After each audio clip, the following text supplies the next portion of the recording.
ദൈവം ഒരു കുടുംബം നമുക്ക് തരുമ്പോൾ ആ കുടുംബം ഈശ്വര ചൈതന്യമുള്ള കുടുംബമായിരിക്കണം, ദൈവാനുഗ്രഹമുള്ള ഒരു കുടുംബമായിരിക്കണം. അതിന് ഏറ്റവും പ്രധാനപ്പെട്ടതാണ് സാമീപ്യം കൊടുക്കുക.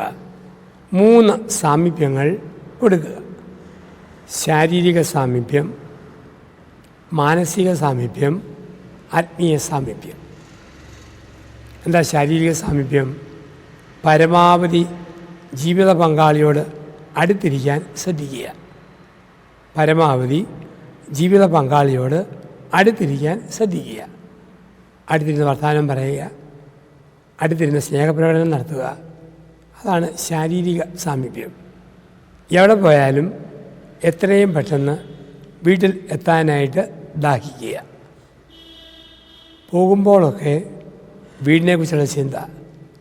ഒത്തിരി കറങ്ങി നടന്ന് ലേറ്റായിട്ട് വീട്ടിൽ വരാതിരിക്കാൻ ആണുങ്ങൾ ശ്രദ്ധിക്കണം. പള്ളിയിലോ ക്ഷേത്രത്തിലൊക്കെ പോയി കഴിഞ്ഞ് ചുറ്റിക്കറങ്ങി സമയം കളയാതെ പരമാവധി നേരത്തെ വീട്ടിലെത്താൻ ഭാര്യ ശ്രദ്ധിക്കണം. ഈ ഒരു ശ്രദ്ധയിൽ ശാരീരിക സാമീപ്യം അടുത്തുണ്ടാകും. പിണക്കം വന്നാൽ 2 മുറികളിൽ കിടന്ന് ഉറങ്ങാൻ പോകരുത്. ഒരു മുറിയിൽ കിടന്ന് വേണം ഉറങ്ങാനായിട്ട്. 2 മുറികളിൽ ഉറങ്ങാൻ തുടങ്ങിയോ സാവധാനം ഭാര്യയില്ലാതെ അഡ്ജസ്റ്റ് ചെയ്യാൻ ഭർത്താവ് പഠിക്കും, ഭർത്താവില്ലാതെ അഡ്ജസ്റ്റ് ചെയ്യാൻ ഭാര്യയും പഠിക്കും. ഒരു അപകടം എന്നുകൊണ്ട് ഇവിടെയാണ് ശരീരം അടുത്തായിരിക്കുക, ഒരു മുറിയിൽ താമസിക്കുക, സ്നേഹത്തിൻ്റെ പങ്കുവയ്ക്കൽ ഒരുമിച്ച് നടത്തുക. 2, മാനസിക സാമീപ്യം. എവിടെയാണേലും മനസ്സിൽ ഭർത്താവിൻ്റെ മുഖം ഭാര്യ സൂക്ഷിക്കണം, ഭാര്യയുടെ മുഖം ഭർത്താവ് സൂക്ഷിക്കണം. അങ്ങനെ മനസ്സിൽ കൊണ്ട് നടന്നു. ഭർത്താവ് ദൂരെ പോയ വഴിക്ക് ഒരു തലവേദന വന്നാൽ, ഒരു നെഞ്ചരിച്ചിൽ വന്നാൽ, ഒരു അറ്റാക്ക് വന്നാൽ ആ സമയം ഭാര്യയ്ക്ക് നെഞ്ചത്തൊരു വേദന വരും. ഇതാണ് ടെലപ്പതി എന്ന് പറയുക. ഭാര്യ എവിടെയെങ്കിലും പോയ വഴിക്ക് ഒരു ക്ഷീണം വന്നോ, ഭർത്താവിന് അവൾക്ക് എവിടെ ബലക്ഷയം തോന്നിയോ ആ ഭാഗത്ത് ഒരു ബലക്ഷയം, ഒരു ക്ഷീണം തോന്നും. ഇതാണ് മാനസിക സാമീപ്യം. 3, ആത്മീയ സാമീപ്യം. ഭർത്താവിനെ ഓർത്ത് ഭാര്യ പ്രാർത്ഥിച്ചുകൊണ്ടിരിക്കണം, ഭാര്യയെ ഓർത്ത് ഭർത്താവ് പ്രാർത്ഥിച്ചുകൊണ്ടിരിക്കണം. ഇത് ആത്മീയ സാമീപ്യം. അപ്പം ശാരീരിക, മാനസിക, ആത്മീയ സാമീപ്യം കൊടുക്കുമ്പോൾ സാവധാനം ദമ്പതിമാരുടെ ദേഹത്തു നിന്നും ഒരു തരംഗം ഉയർന്നു വരും. അതിൻ്റെ പേരാണ് ടെലപ്പതി.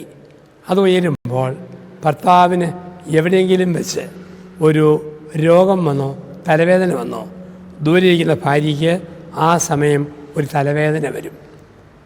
യാത്ര പോയ ഭർത്താവിന് നെഞ്ചുവേദന വന്നോ, ഭാര്യയ്ക്ക് നെഞ്ചുവേദന വരും.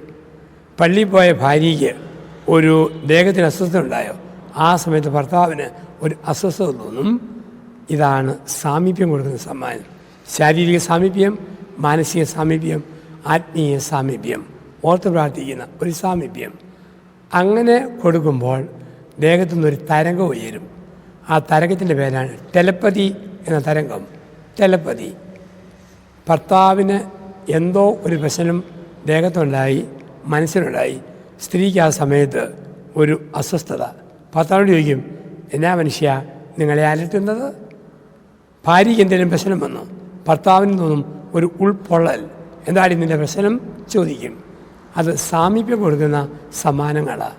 കുടുംബം സ്വർഗമാകാൻ, ഈ ഭൂമിയിൽ സ്വർഗത്തിൻ്റെ പതിപ്പാകാൻ ദമ്പതികൾ ഈ 3 സാമീപ്യങ്ങൾ പരസ്പരം കൊടുക്കുക. ശാരീരിക സാമീപ്യം, മാനസിക സാമീപ്യം, ആത്മീയ സാമീപ്യം. അങ്ങനെ കൊടുക്കുമ്പോൾ കണ്ണുകളിൽ തിളക്കം, മുഖത്തൊരു പ്രകാശം, ജീവിതത്തിൽ അഡ്ജസ്റ്റ്മെൻറ്റ്, പോട്ടേന്ന് വയ്ക്കാനുള്ള കഴിവ്, ഇതെല്ലാം ലഭിക്കും. അങ്ങനെ ലഭിക്കുന്ന ഒന്നായി ദാമ്പത്യം മാറട്ടെ. ഈശ്വരനാണ് ദാമ്പത്യം സ്ഥാപിച്ചതെങ്കിൽ, ദൈവകരം പിടിച്ചാണ് ദമ്പതികൾ ജീവിക്കുന്നെങ്കിൽ ഈ സാമീപ്യം ബലപ്പെടുത്തും, ശക്തിപ്പെടുത്തും. അങ്ങനെ ദൈവം തന്ന കുടുംബം വിശുദ്ധിയിൽ നന്മയിൽ ജീവിക്കുവാനും ഈ സാമീപ്യം വഴി ബലപ്പെടുത്തുവാനും ദൈവം വിളിക്കുന്നു. നന്ദി, നമസ്കാരം.